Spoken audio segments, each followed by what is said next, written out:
নমস্কার বন্ধুরা, আজ আমি শেয়ার করছি কাতলা মাছের পাতলা ঝোল রেসিপি। আর এইভাবে একবার বাড়িতে রান্না করে দেখবেন, খুব ভালো লাগে খেতে, গরম ভাতের সঙ্গে একদম জমে যাবে। তো বন্ধুরা, রেসিপিটা দেখতে থাকুন। আজ আমি এই রান্নাটা কিভাবে করি আশা করছি আপনাদের ভালো লাগবে। কাতলা মাছের ঝোল রান্না করার জন্য এখানে আমি কাতলা মাছ নিয়ে নিয়েছি। মাছটা খুব ভালোভাবে ধুয়ে নিয়েছি আমি। এবার মাছটাতে দিয়ে দিচ্ছি লবণ আর দিচ্ছি হলুদ। এই লবণ হলুদ দিয়ে মাছটা এখন আমি খুব ভালোভাবে মেখে নেব। লবণ হলুদ দিয়ে মাছটা আমি খুব ভালোভাবে এখানে মেখে নিয়েছি। এবার আমি মাছটা ভেজে নেব। মাছটা ভাজার জন্য এখানে একটা আমি কড়াই নিয়ে নিয়েছি। কড়াইটা এখানে এখন বেশ ভালোভাবে গরম হয়ে গিয়েছে। তো তাতে আমি দিয়ে দিচ্ছি এখন একটুখানি সর্ষের তেল। সর্ষের তেলটা এখানে বেশ ভালোভাবে গরম করে এতে আমি দিয়ে দিচ্ছি একটা একটা করে এবার মাছের পিসগুলো। তো এই মাছগুলো আমি এখন লাল করে বেশ ভালোভাবে ভেজে নেব।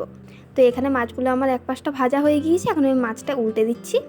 আর এই দেখুন, এখানে সবকটা মাছ আমার ভাজা হয়ে গিয়েছে। তো একটা প্লেটে আমি তুলে রাখলাম। এইভাবে আমি বাকি মাছগুলো সব ভেজে নেব। রান্না করার জন্য এখানে আমি কিছু মশলা নিয়ে নিয়েছি।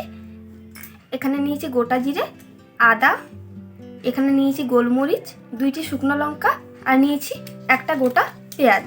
তো এইগুলো এখন আমি খুব ভালোভাবে বেটে নেব। মশলাটা এখানে আমি শিলনোড়াতে করে বেশ ভালোভাবে বেটে নিয়েছি। তো এবার আমি রান্নাটা করে নেব। রান্নাটা করার জন্য কড়াইয়ে একটুখানি সর্ষের তেল আমি বেশ ভালোভাবে গরম করে নিয়েছি। আর তাতে ফোড়নে দিচ্ছি তেজপাতা আর গোটা জিরে। তেজপাতা গোটা জিরে ফোড়ন দেওয়ার পর আমি বেটে রাখা মশলাটা এখানে অ্যাড করেছি আর দিয়েছি হলুদের গুঁড়ো। আমি তারপর দিচ্ছি টমেটোটা দিয়ে একটুখানি লবণ দিচ্ছি। লবণ দেওয়ার পর এবার আমি এই মশলাটা খুব ভালোভাবে কষিয়ে নেব। আর এই দেখুন, এখানে আমার মশলাটা কষানো হয়ে গিয়েছে, মশলা থেকে তেল ছেড়ে দিয়েছে। এবার আমি এখানে দিচ্ছি পরিমাণ মতো জল। আর আমি যেহেতু এখানে পাতলা ঝোল রাখবো, সেই জন্য আমি এখানে 2 বাটি মতো জল দিচ্ছি। আপনারা আপনাদের পরিমাণটা যেমন ঝোল খাবেন সেইরকমভাবেই দেবেন। তো এবার এই জলটা দেওয়ার পর আমি ঝোলটা ভালোভাবে ফুটিয়ে নেব। তো এখানে ঝোলটা আমার ফুটে গিয়েছে। এখন আমি গ্যাসের আঁচটা কমে রেখে 1 থেকে 2 মিনিট ফুটিয়ে নেব। 1 থেকে 2 মিনিট আমি গ্যাসের আঁচটা কম করে এখানে ফুটিয়ে নিয়েছি। এবার আমি দিয়ে দিচ্ছি ভেজে রাখা মাছগুলো।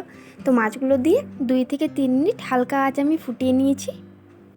তারপর ওপর থেকে আমি এখানে ছড়িয়ে দিচ্ছি ধনেপাতা ছড়ানোর পর আমি মাছের তরকারিটা নামিয়ে নেব। এবার এই রান্নাটা পরিবেশন করার জন্য একদম রেডি।